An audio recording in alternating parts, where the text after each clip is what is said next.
Subscribe to my YouTube channel, share it with your friends, and comment your thoughts. The vows were a lie, but the eyes weren't. The moment his eyes flickered open, she dropped the glass tray. It hit the floor with a metallic crash, scattering painkillers and a tiny vial of morphine across the pristine white tiles. He was supposed to be unconscious. No, he was supposed to be dying. But there he was, awake, looking directly at her with an expression that wasn't confusion or fear or weakness. It was recognition, and something colder, like he remembered everything. Claire froze. Her breath caught mid-chest, heart banging like a hammer in a hurricane.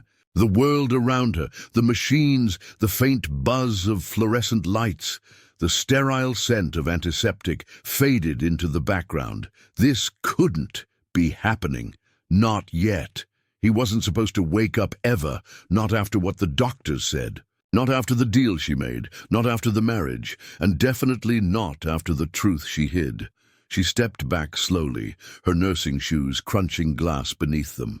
His eyes tracked her movement, slow, unblinking, unnerving. Then, with cracked lips and a voice that sounded like gravel tearing through silk, he said it. "I heard everything." Claire's blood went cold. Everything? Which part? The deal she made? With his lawyer? The man she'd been seeing behind closed doors? The secret she swore to take to her grave? 2 weeks earlier, Claire was scraping together rent from 2 extra night shifts and half a cup of vending machine coffee. Her patients loved her, but the hospital system didn't care if you were kind. They cared if you had connections. She had none, just bills, and her younger sister's tuition, and her mother's medical debt. So when the offer came, she didn't laugh. She didn't even hesitate. Marry a dying billionaire with 6 months to live, take care of him until the end, get compensated, generously, no love, no expectations, no strings attached. Only, it wasn't that simple. Because Edward Grayson, the dying billionaire, wasn't just a name in a contract. He was a man who noticed things, a man with eyes that burned too bright for someone so close to death, and a man who asked questions that no coma patient should know to ask. The day she signed the marriage papers, it rained in Los Angeles, a rare kind of thunderstorm that felt like the sky itself was warning her. He lay in the hospital bed, tubes feeding into his arms, heart monitor slow but steady. His face pale, skin fragile. But when she stepped close, pen trembling in her fingers, he opened his eyes for one brief second and smiled. It wasn't warm. The days that followed were strange. The press called it a heartwarming last wish. They called Claire the angel nurse. She didn't correct them. Why would she? They didn't know the clause buried on page 19 of the prenup, the one that guaranteed a payout of 7 figures. If Edward died before the fiscal quarter ended, but Edward refused to die. Even stranger, his condition stabilized. The doctors were stunned. His vitals improved. They called it a miracle. Claire called it terrifying, because the more awake he became, the more questions he asked. What brought you here, Claire? You ever think about how money changes people?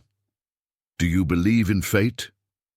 They were harmless words, but there was something behind them, something deliberate, measured. He started calling her Mrs. Grayson with a smirk that felt like a dare. He asked for her to read to him every night from his journals filled with names, accusations, and secrets he shouldn't have known, including one entry that chilled her to her spine. If I don't wake up, she wins. But if I do, Claire will have to choose, me or the lie she married for. One night, Claire stayed late, long after the rest of the nurses left. He had requested her personally, as usual. But tonight, he looked worse, pale, shaky. A new IV. Drip had been started. She told herself it was just exhaustion, that he was declining again, that the end was near. So she relaxed her guard, and that's when it happened. As she adjusted his blanket, she whispered under her breath, "Soon it'll all be over." And then He opened his eyes, wide, alert, awake. Now, in the present moment, Claire backed up until her back hit the cabinet. Her hands trembled. Her voice cracked as she tried to sound normal. "Mr. Grayson, I thought you were gone?" He finished for her, sitting up slowly, yanking the IV from his arm with a hiss. "Yeah, you did." The machines around him beeped in protest. Somewhere in the hallway, a nurse laughed. Life went on outside, but in this room, time had frozen. "Let's talk about what you thought, Claire," he said, voice lower now. "Let's talk about the man you were whispering to last night, the one who said she doesn't suspect a thing." Claire felt the floor vanish beneath her. No, no, no, no. He wasn't supposed to know about Daniel, about the plan, about the inheritance trigger, about the accident they arranged. Her mouth opened, but no sound came out. He leaned forward, unplugging the heart monitor with one calm hand. "You thought you married a dying man," he said, "but what you really married was the one holding all the cards." Cliffhanger. And then he handed her a small, blood-stained envelope. Her name was written on it, in her sister's handwriting. "You really should have asked where your sister's scholarship came from," he whispered. Claire's knees buckled because her sister was supposed to be in Europe, safe, far away. But that envelope, it was dated 2 days ago, from inside this hospital. The letter wasn't just a warning. It was a trap. Claire's fingers trembled as she reached for the envelope. Blood had soaked through the corner, staining her name. She blinked twice, convincing herself it had to be fake, maybe theatrical, some cruel prank. But no, the moment she touched it, she recognized the handwriting. It was her sister's. Her heart thundered. "Where did you get this?" Edward's voice was calm, controlled, like he had all the time in the world. "That's not the question you should be asking." Claire's lips parted, breath shallow. "You should be asking," he continued, "why she was here, and why she didn't leave when she had the chance." Claire's knees nearly buckled. Her sister Ava was in Europe, on scholarship, safe. That was the deal. That was the only reason Claire said yes to this twisted arrangement. The money from the marriage, Edward's lawyer had promised, would secure Ava's future, tuition, board, everything, paid in full. "Liar," Claire whispered, voice cracking. Edward gave a humorless laugh. "Yes, I am, but not the only one in this room." She snatched the envelope from his hand, tore it open with shaking fingers, and pulled out the single sheet of paper. There were only 5 words scrawled across it in hurried, panicked ink. "He knows, he has me." Claire's vision blurred. Her sister had been here, in this hospital 2 days ago, and somehow this man, her husband, had gotten to her. "What did you do to her?" Claire snapped, eyes burning. "Where is she?" Edward slowly pushed himself off the bed, unsteady but determined. He walked like a man reborn, not dying, not fragile, but furious. "You should be careful who you trust," he said, brushing past her and retrieving a file from a locked drawer beside the bed. Claire watched, frozen. He flipped the file open. Inside were photographs, dozens of them, surveillance stills, some blurry, some too clear. They were all of her. Talking to Daniel, sitting outside the hospital, slipping into cars, and Ava, hugging her goodbye at the airport 3 weeks ago. Except, in one of the most recent photos, Ava wasn't boarding a plane.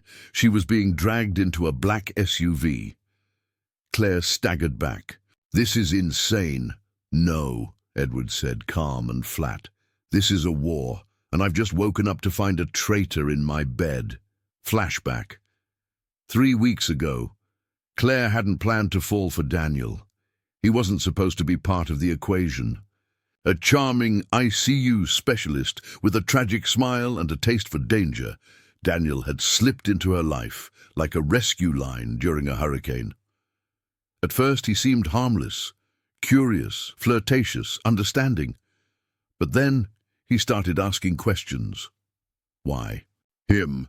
You sure this old man's really dying? What if there's more to this marriage than you know? She should have stopped, should have walked away. But she didn't.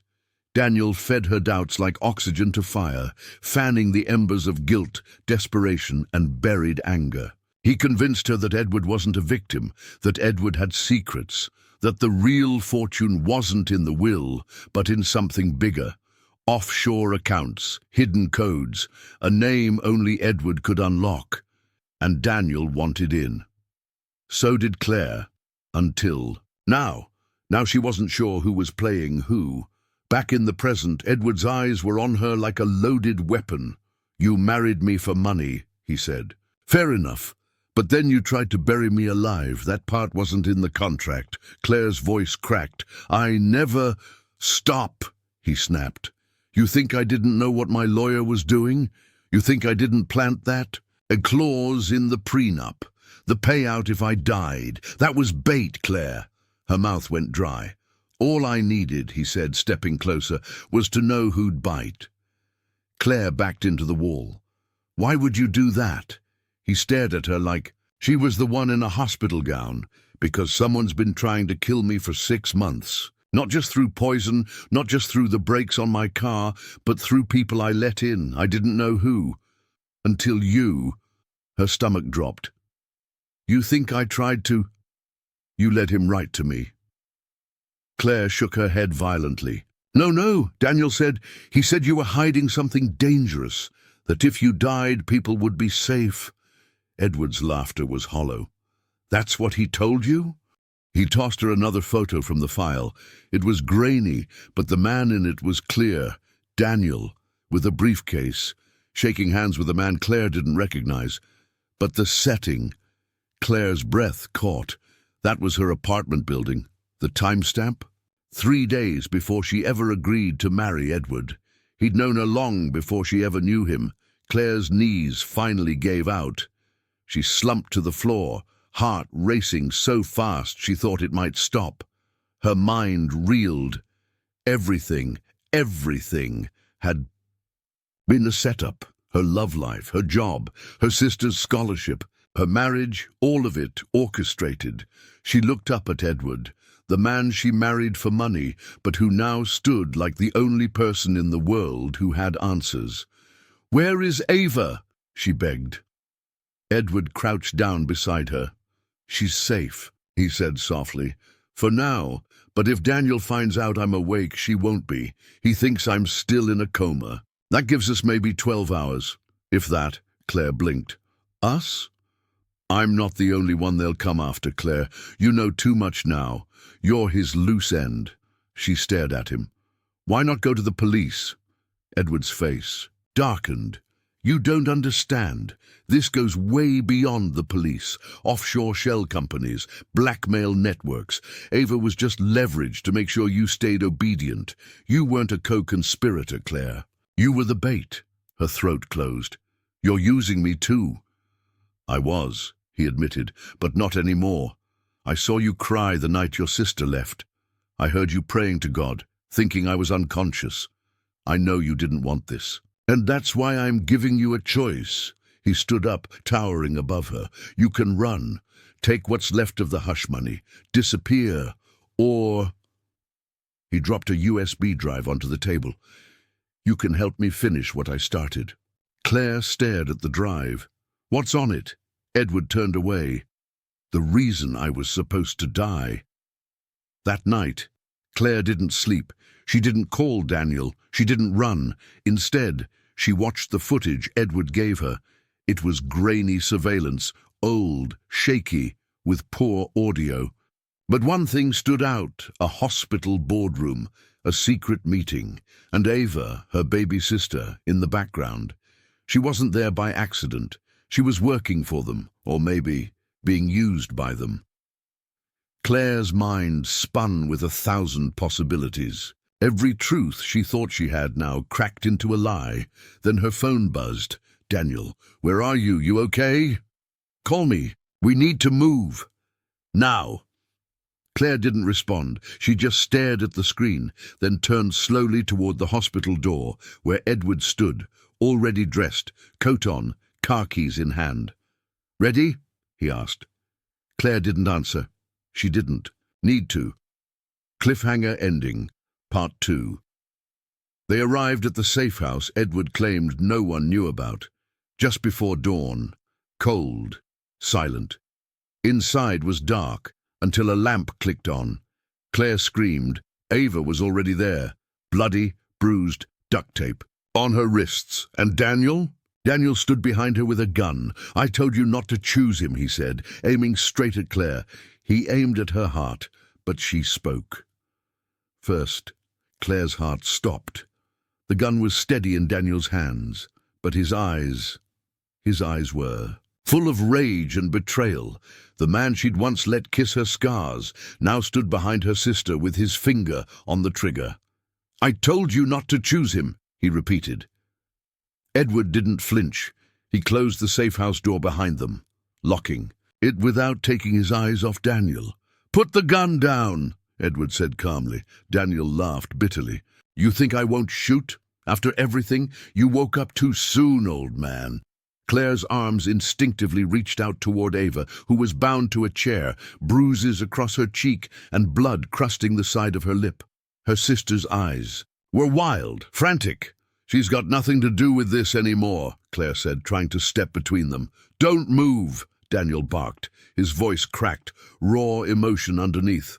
"You think I'm a monster, Claire, after everything I did for you? You lied to me," she shouted, trembling. "You used me to get to Edward. You stalked me before I even knew his name." Daniel's jaw tightened. "You think I had a choice?" He pulled something from his coat pocket, a small flash drive, and tossed it on the floor at Edward's feet. "You want the truth? Fine. There it is. Play it." Edward glanced down but didn't move. Daniel hissed. "Play it.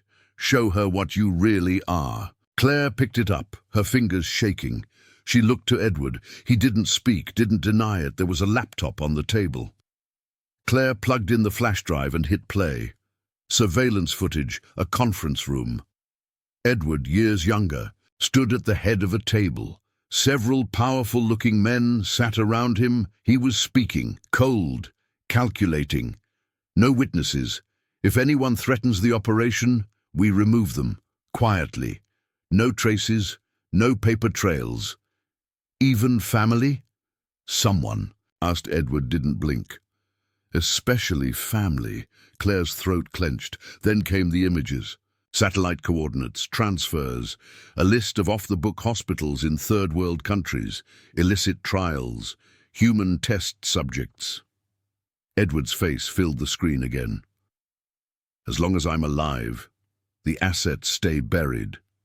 But if I die, everything collapses." The screen went black. Claire looked up slowly. "What was that?" Edward's voice was steel. "Old insurance. A project I walked away from years ago. Before you ever came into my life," Daniel laughed. "He didn't walk away. He buried it. You think the world forgot those victims? My brother was one of them. You think I got close to you for cash, Claire?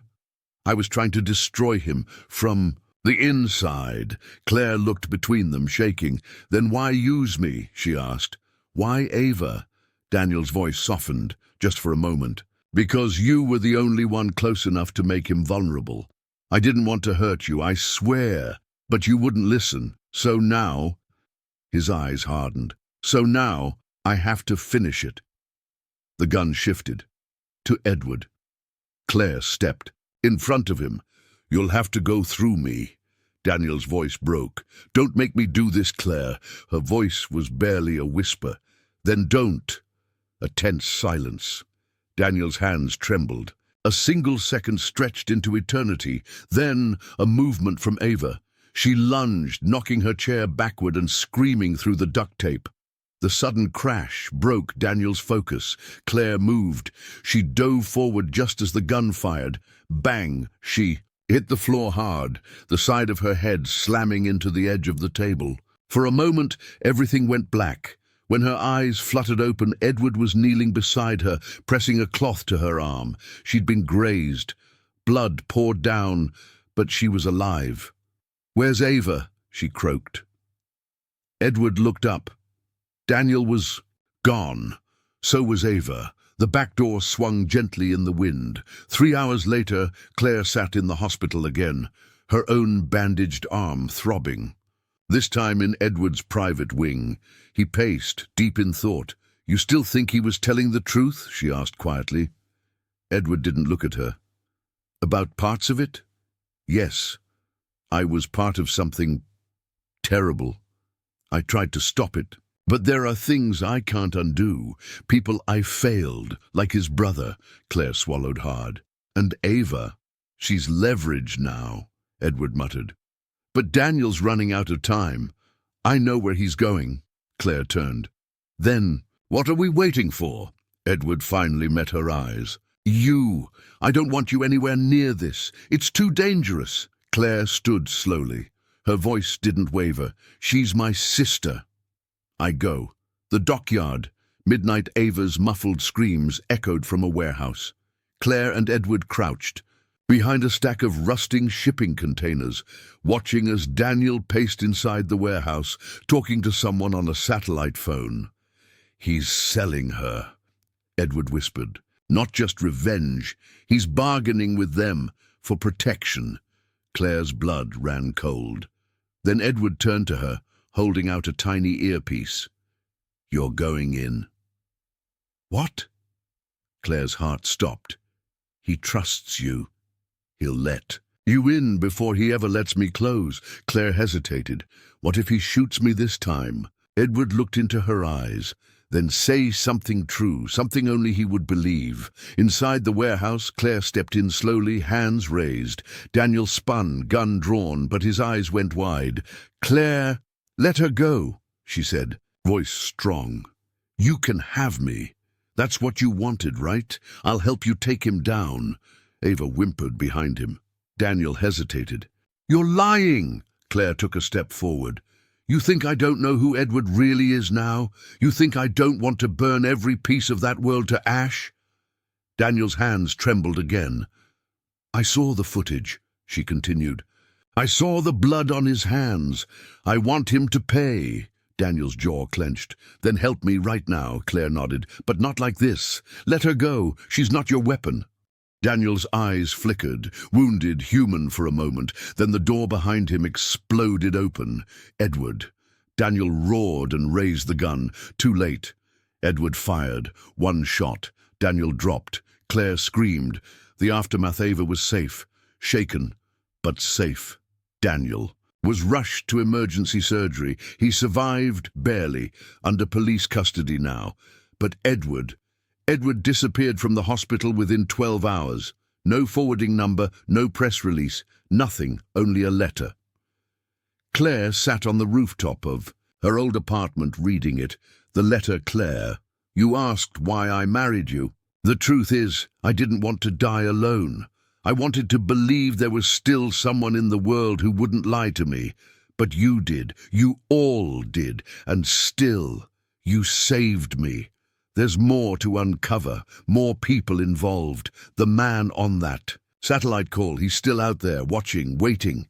You're stronger than you know. If you want out, the money's yours. It's done. But if you want in, follow the last breadcrumb. Paris, the vault at Rue Saint-Vincent. Use Ava's real name. You'll know what to do." Claire folded the letter with trembling hands. Ava sat beside her, quiet, waiting. "So," her sister said, her voice fragile. "Are we done?" Claire looked at the horizon. The city lights shimmered below.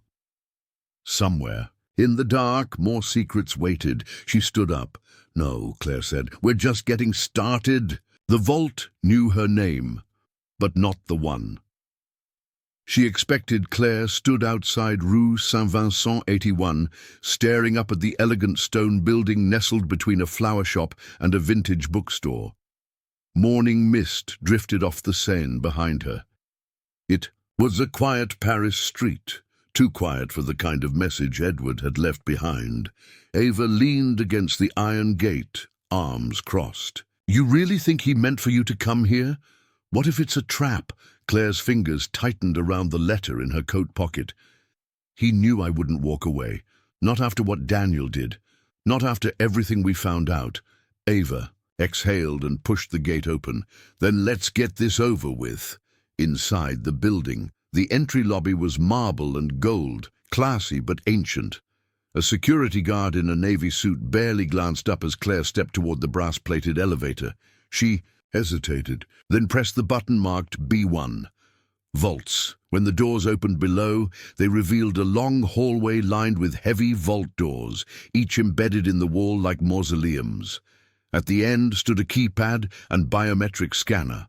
Above it, authorized. Access only, enter name. Claire stepped forward and typed, Claire Duval. The scanner blinked red. She tried again. Claire Marie Duval, access denied.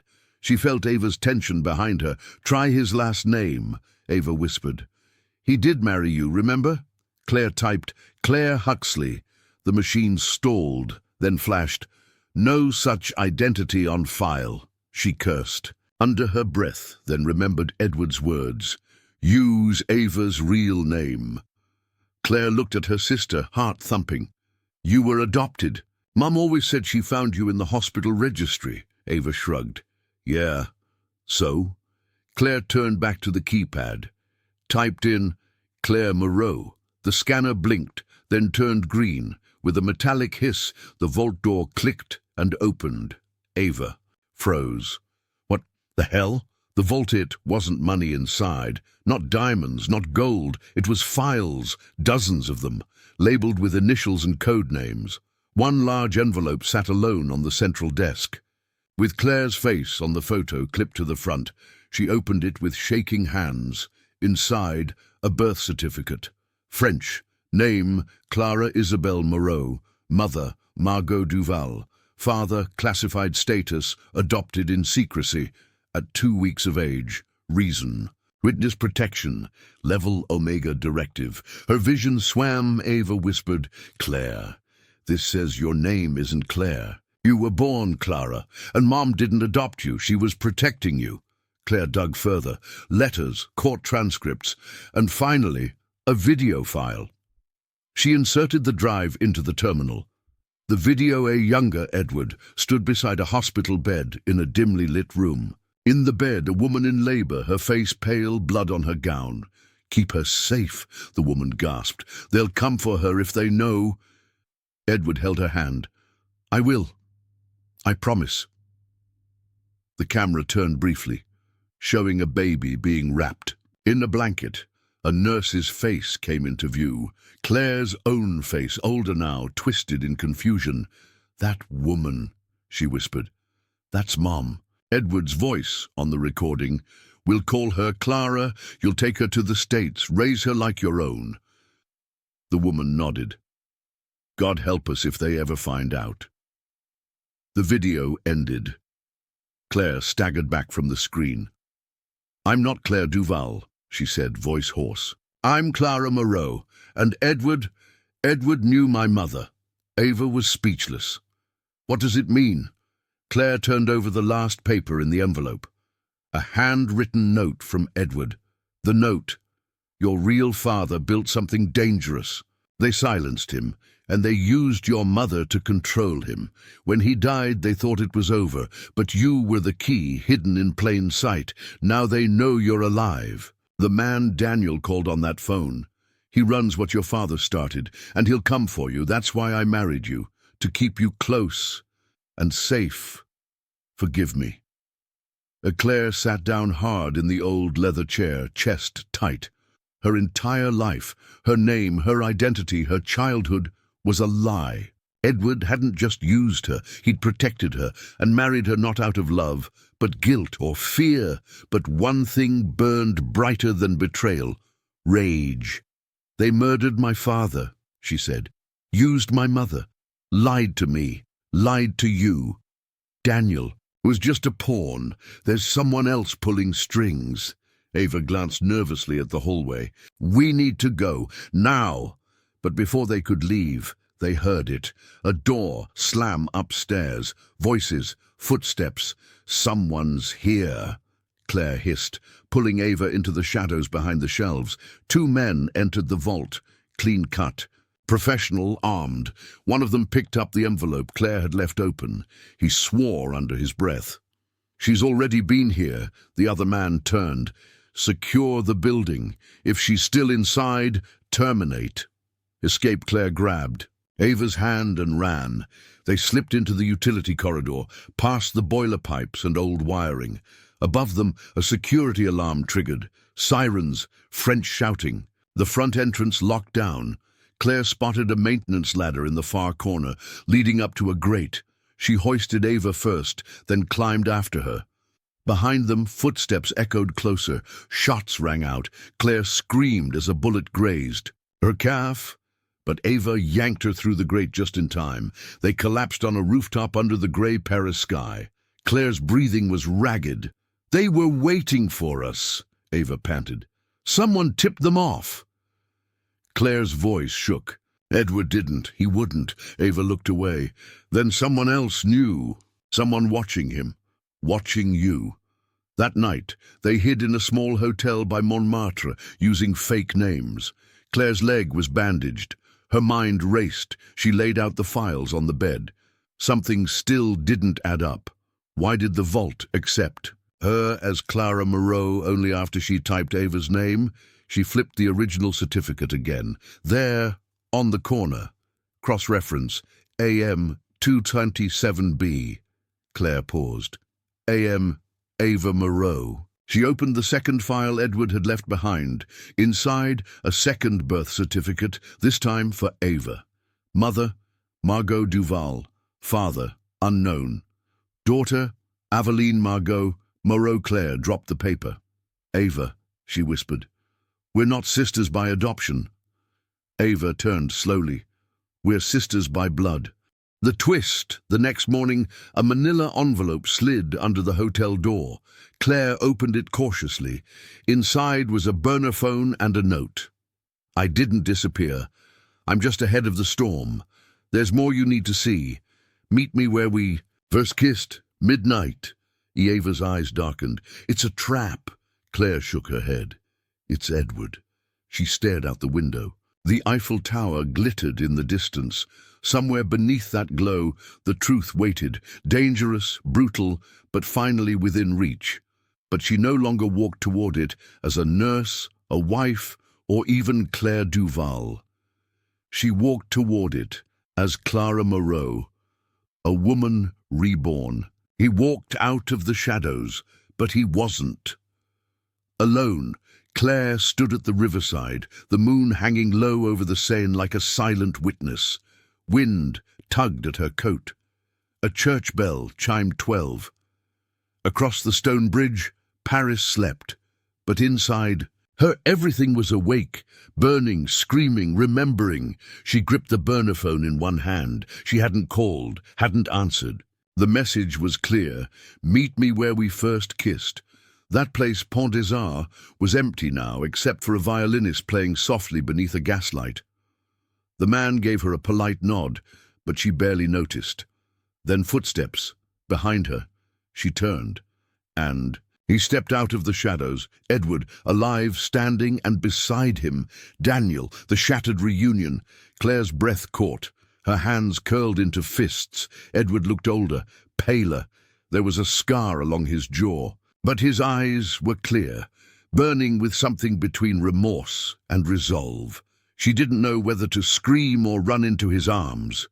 "I should have known," she said bitterly. "You were never dying, were you?"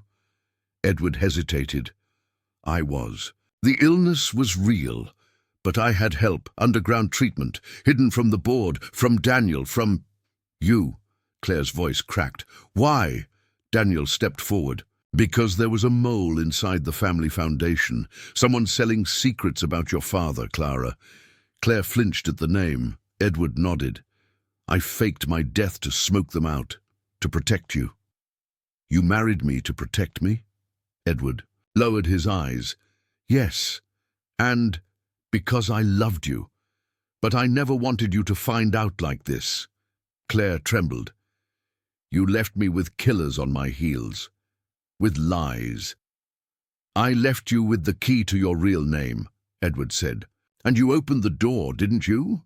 The confession. Daniel held out a thin folder. Clara, we found something in the Foundation's shadow files. Your father didn't just invent something dangerous, he exposed someone powerful. Claire flipped through the folder. Inside, images of a man. Always in the background, with politicians, military brass, farmer CEOs, same face, different decades. He never aged, Claire whispered. His name is Leon Armand, Edward said. He runs what your father discovered, a biotech syndicate, hidden behind government grants, untraceable, deadly. Claire's mouth went dry. And he's the one who had my father killed. Daniel nodded grimly.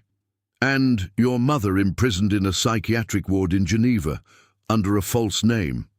She's still alive, Claire staggered back. My mother's alive. Edward caught her before she fell. His hands were warm, familiar. I couldn't get to her without exposing everything, he said. But now we can. Claire shook her head. Why now? Daniel answered, because he's planning to wipe the last loose end. Me. Edward nodded. And Ava, an ambush in the fog suddenly, a sharp hiss split the night. Smoke. Tear gas canisters rolled across the bridge from both ends. Shouts. Footsteps. Guns cocking. Down. Edward pulled Claire to the ground. Daniel fired a warning shot into the fog. Figures emerged. Men in tactical gear. Not police. Private. Elite. Armed for war. Claire crawled behind a stone barrier. They found us! Edward shoved a drive into her coat pocket. Take this. It's everything. Coordinates, names, hidden files. If we don't make it, I'm not leaving you, she shouted. Another bullet whizzed past. Daniel yelled, Go, go now. Claire hesitated, then ran into the fog toward the Louvre. Toward survival. She didn't look back. The escape an hour later, Claire burst into the hotel room, gasping. Ava leapt up. What happened? Claire slammed the door. They attacked. On the bridge. Edward, he's alive. So is Daniel. Ava blinked. What? They tried to get me out. I have the drive. It has everything. Claire pulled out the small USB. Ava took it, hands trembling. We need to move again, Ava said. If they found you, they'll find this place, Claire agreed, but paused. Ava, there's more. Our mother. She's alive. Geneva. Edward says she's locked away. Ava stepped back, voice hoarse. That can't be. She was trying to protect us. We were split up, given new names. Claire's hand touched the scar on her leg. We're the daughters of a man they silenced, and they're not done with us. The hidden drive. They plugged the USB into Claire's laptop. A map appeared. Satellite. Images. A compound deep in the Swiss Alps. Files opened. Project Phoenix. Genetic engineering. Human trials. Claire read aloud. Patient 0. Charles Moreau. Subject. Advanced neural enhancement. Result. Terminated deceased during unauthorized data leak. Her throat closed. That was her father. Another file. Asset transfer. Clara M. and Aveline M. relocated to civilian custody. Monitored via Foundation. Accounts, Ava whispered. They were watching us since we were kids. Claire clicked one last file. A grainy video played. Her father, sitting in front of a whiteboard. If you're watching this, he said, they've already killed me. And you've become what they feared. My legacy. My daughters. Claire's eyes flooded. They'll never stop, he said, unless you stop them first. The video cut off. Decision at dawn. The next morning, Claire stood on the balcony overlooking the waking city. She had a choice, run or finish what Edward started. Ava came beside her. If we go after them, we might not survive. Claire nodded. If we don't, more people die. Do we even know where to start? Claire held up the drive. Edward gave us coordinates, a lab, the same lab our mother is locked in. Ava took her hand.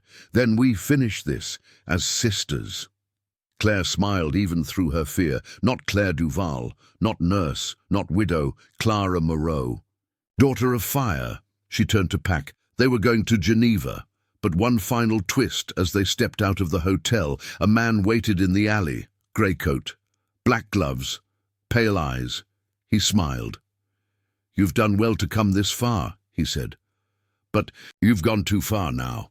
Ava reached for her pocket. He raised a finger. I wouldn't, not unless you want to see your mother dead before sunrise. Claire froze. You work for Armand, she said. The man tilted his head. No, Clara. I am Armand. She faced the man who stole her past and took it all back. Claire, no Clara Moreau, stood frozen in the alley, her hand inches from the drive that could burn a shadow empire to the ground. Beside her, Ava trembled, and the man before them smiled like a wolf in winter. Leon Armand, not a myth, not a ghost. Not a living, breathing architect of her family's destruction. You were never meant to get this far, he said softly. Your father had brilliance, but brilliance without obedience? That's dangerous. You locked my mother away, Clara whispered. She was unstable. You murdered my father. He made a choice. He chose the truth over loyalty. Clara's hands curled into fists. And I choose revenge over fear. Leon tilted his head. So be it. 2 black vans screeched into the alley. Men jumped out. Claire turned and shoved Ava. Run! But they didn't get far. Something sharp jabbed her neck. Darkness swallowed her before her scream reached the sky. The underground ward. She woke strapped to a metal bed. Cold, underground. White lights burned overhead. A familiar face leaned over her. Edward, bruised, bloodied, but alive. Clara, thank God. She tried to speak, but her throat was dry. He held water to her lips. They hit us hard. Daniel's missing. Ava's here somewhere. I think Leon plans to wipe all of us tonight. Claire sat up slowly. The drive? Edward shook his head. Gone. Taken. Clara closed her eyes, then breathed. No, not gone. Ava had a backup. She's smarter than they know. Edward looked at her. You're different now. I remember who I am. I remember the woman I used to be, and the one I became when you died. Both versions are still in me, but now they're one. Edward leaned closer. And what does that woman want? To end this. A secret alliance passed, or maybe just minutes. Time meant nothing here. Then a key clicked, the door opened, and a woman stepped in, tall, grey streaks in her hair, eyes like Claire's. Mom. Ava stood behind her, tears in her eyes. She's real, Claire. Isabel Moreau came forward and cupped Claire's face. They told me you both died. All these years. Claire clung to her like a child. I thought I was going crazy, her mother whispered. But I knew I'd see you again. How did you get here? Edward asked. Isabel smiled faintly. I've been in this place for years, but recently I stopped taking the pills. I've been pretending. Claire blinked. You've been awake this whole time? She nodded. And I've been listening, watching, waiting. The plan down. A hidden hall in a forgotten wing of the facility. Isabel showed them a maintenance panel. I watched guards use it to sneak out cigarettes. It's unmonitored. Edward studied the map on the wall. If we get to the east corridor, we reach the server room. That's where Leon's data hub lives. Claire touched the cross on her necklace, a fake hollow one Ava had slipped her days ago. Inside was a microchip, the real backup.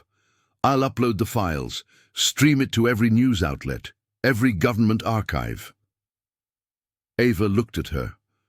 And then, Claire's eyes narrowed. And then we burn this place to the ground. The reckoning. The plan worked until it didn't.